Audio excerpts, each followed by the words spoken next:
僕が小学生の頃、住んでいた村には、神貫様と呼ばれるものがあった。と言っても、神様のように祀られているわけではない。正式な名前すらわからない。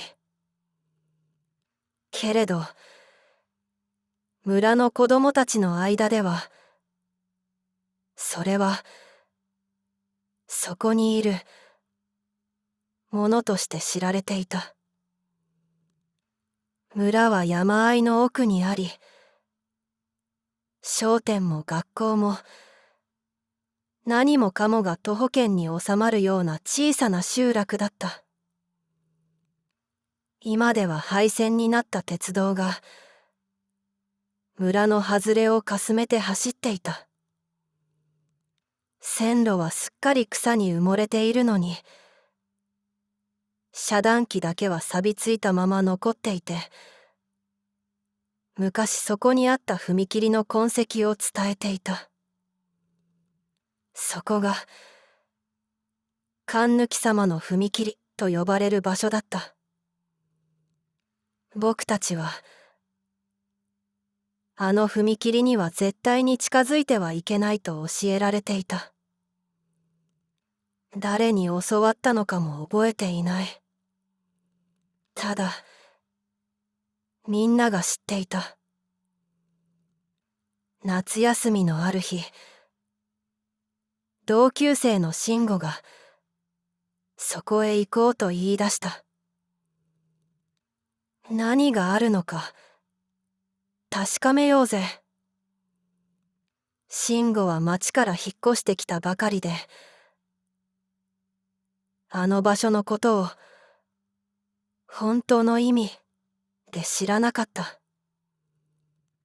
僕と、もう一人の友達、コウタの3人で、その廃踏切へ向かった。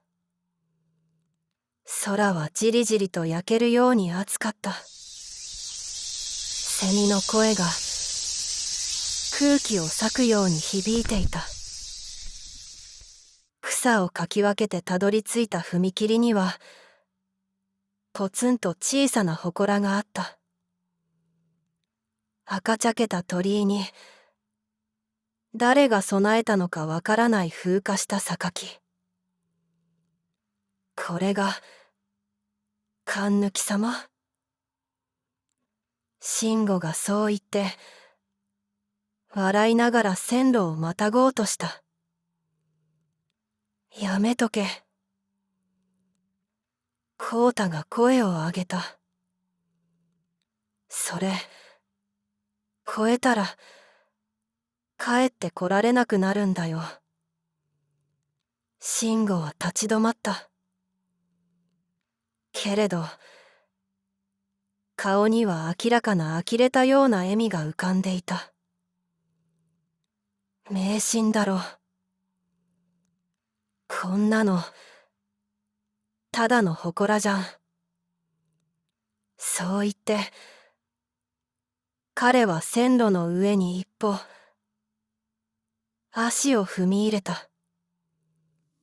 その瞬間、風が吹いた。真夏の午後には不自然な、冷たくて湿った風だった。祠の奥で、カンと何かが鳴った。誰も口を開けなかった。慎吾が無言でこちらを振り返った。なあ、今の何？僕たちは黙ったまま、ゆっくりとその場を離れた。慎吾もそれ以上はふざけなかった。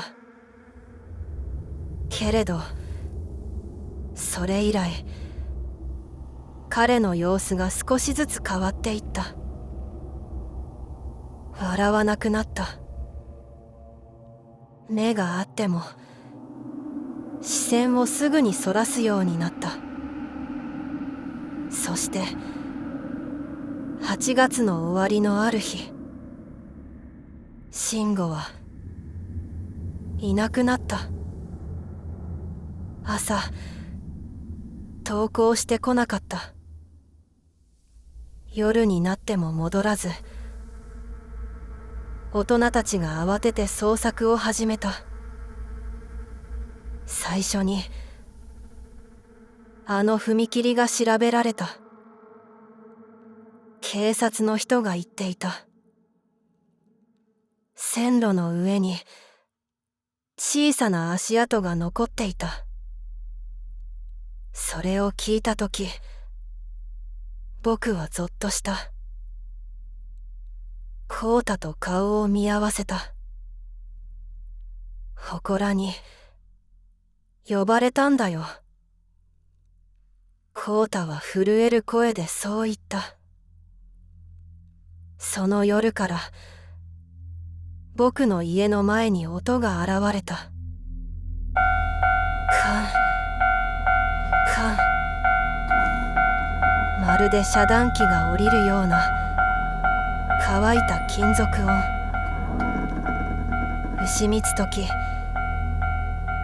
耳元に響くその音に僕は何度も目を覚ました。家の中には誰もいない。けれど窓の外の闇の奥からその音だけが確かに響いていた。僕は怖くなって祖母に話した。祖母は少し考えてこう言った。それはこっちに来たってことだ。そして小さなお札を僕に渡し、決して部屋から出ないようにと言い聞かせた。数日後、その音は止んだ。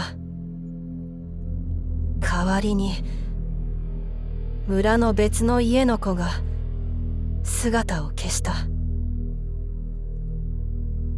まるで何かが映ったかのように。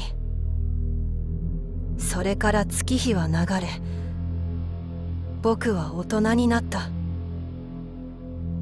今では村を出て都会で生活している。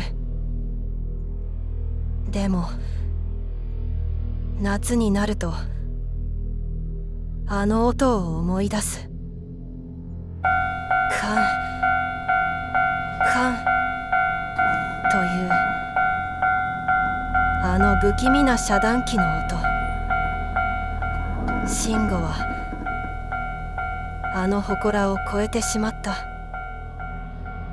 そして僕はそれを止めることができなかった。たまに思うのだ。